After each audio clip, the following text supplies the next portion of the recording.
Hey everybody, welcome back to Big Balls Fantasy Football. It's a special blackout edition of Beast Mode this week because yes, I'm pissed off at Jay Cutler. But I'm a Bears fan, and there is one Bear I was not pissed off at last week, and he is my first Beast Mode pick for you. That's right, I'm going home with our running back, Matt Forte. He had two great games against the Packers. I told you to play him last week. He got you points. This week, we're of course playing Panthers. He's had two great games against the Panthers the last two times he played against them. He's averaging 133 rushing yards per game in the last four games with the Panthers. You got to go in with them. They right now have the 27th ranked run defense, the Panthers. I know that is shocking.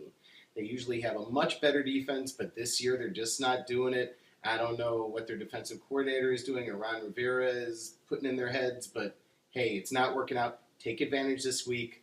I hope our Bears win, but I sure as hell hope that Matt Forte still gets it going. And of course, we're dealing with, Dr. Cutler and Mr. Hyde. We don't know which one's going to show up this week, so hey, go with the sure thing. Go with our running game. My second beast this week is Big Ben. Big Ben, of course, lost to Tampa Bay last week in a stunning, very close loss, 27-24, but he got you some damn good points. He's going right now up. They have the fifth-ranked offense, the Steelers do, up against the 31st ranked defense in Jacksonville. It's pick on Jacksonville week this week. Generally gave you against Jacksonville pick. I'm going to give you one too. That's the way you have to play fantasy football. If you see that weak of a matchup, you just got to pounce on it. And somebody has to have Big Ben in their lineup. If it's you, get him up there. Even if you have kind of a even Steven thing at your quarterback position, stick him in. He's going to get you some sure points. Completed 28 of 39 passes last week for 325 yards. For the season, he's already at 1,092 yards and 6 touchdowns. Get him in your lineup this week. My third beast for you this week is a guy that at the beginning of the season you would have said, hey man, this guy has to be in your lineup, and I even kept him out of one of my lineups last week and I regretted it. Steve Smith Sr.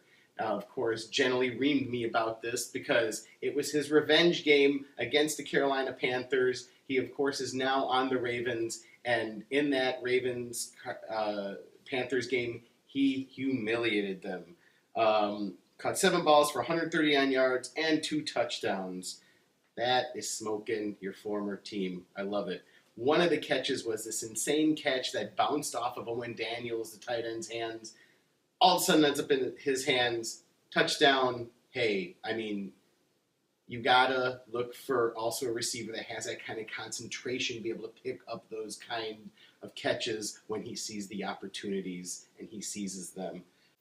The old man still has gas in his tank. I mean, unbelievable for his age, but he is balling out right now. Through 4 games, Smith has 25 receptions, 429 yards, 3 touchdowns. There's no way you can't have this one-ball pick. Yes, I can't believe I said it myself. Steve Smith Sr. on the Ravens, a one-ball pick this week. Not Torrey Smith. I know. I'm just as shocked as you. So, as we said at the beginning of the show, we had a lot of fun at Tin Horn Flats, Burbank.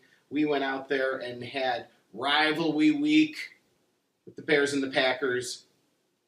Fuck you, Prost. I'm just saying it right now. Really sucked. And let's go to the footage and see what kind of a time we had there at the bar.